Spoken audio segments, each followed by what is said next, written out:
첫 공판에 출석한 윤석열 전 대통령이 1시간 20분에 가까운 모두 진술을 통해 자신의 혐의를 전부 부인했습니다. 윤 전 대통령은 비상계엄은 평화적 메시지였다며 몇 시간짜리 내란이 있느냐고 반박했습니다.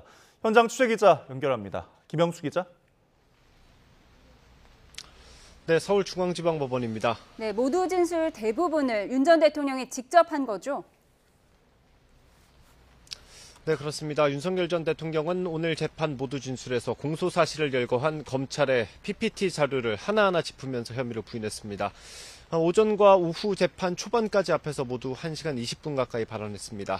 윤 전 대통령, 먼저 비상계엄 선포는 평화적인 대국민 메시지였다면서 몇 시간짜리 내란이라는 게 인류 역사상 있는 것인지 되묻고 싶다고 강조했습니다.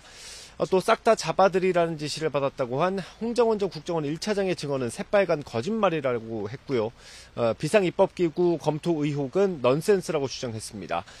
윤 전 대통령은 대통령의 경우 외교 안보에 대한 정보가 장관이나 국민보다 수천 배가 많기 때문에 계엄에 대한 판단은 사법심사의 대상이 아니라고도 언급했습니다.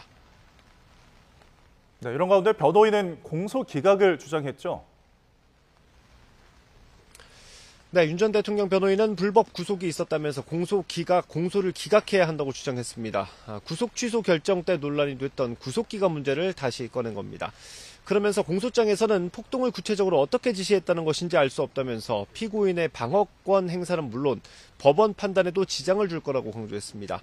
이 부분에 대한 변호인의 설명 과정에서도 윤 전 대통령이 발언했는데 과거 내란 사건 공소장도 나름 간명하다면서 조서들을 모자이크식으로 붙여서 피고인들의 방어권 행사가 되지 않을 거라고 언급하기도 했습니다. 현재는 모두 진술이 마무리됐고 상관으로부터 의원들을 끌어내라는 지시를 받았다고 증언한 조성현 수방사 1경비단장에 대한 증인신문이 진행됐습니다. 네, 검찰 측 주장도 간단히 정리해 주시죠.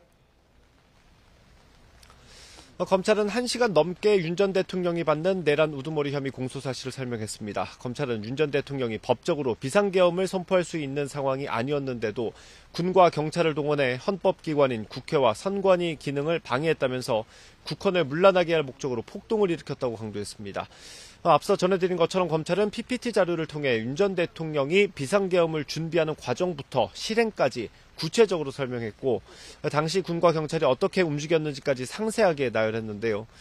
검찰과 윤 전 대통령이 첫 공판부터 정면으로 맞붙은 만큼 앞으로 치열한 공방이 예상됩니다. 지금까지 서울중앙지방법원에서 전해드렸습니다.